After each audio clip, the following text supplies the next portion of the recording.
Удавен во криминал и коруптивни сделки, своевремено еден од најголемите хотели во бивша Југославија, Струшкиот Еврохотел, повеќе од една деценија е во катастрофална состојба.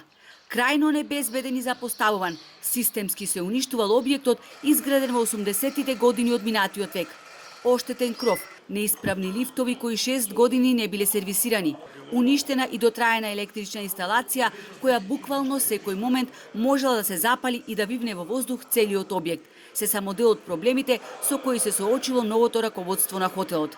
Еврохотел е символ на нефункционални државни институции и срам за судско-обвинителската власт, затоа што дозволија вакво самоволие на поединци, без влакна на јазик, велат од управата на хотелот.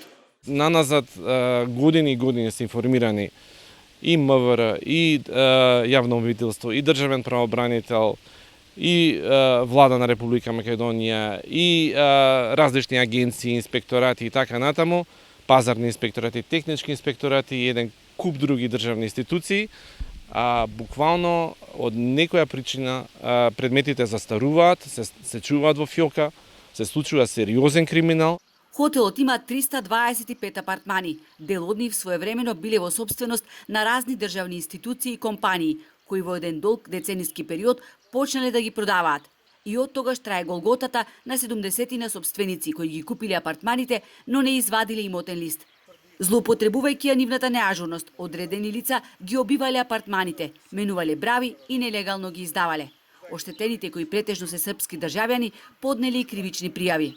И тука ми се чини многу пострашно што и државата која што има своји апартмани ги остави така да може да ги узурпира кој сака.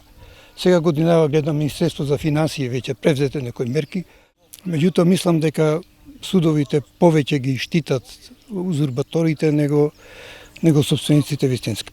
Сега ако има поштени луѓе и поштено и закон у државата, секој што има имотен лист, да се убрза правото на подадени документи за собственост на земјиштето.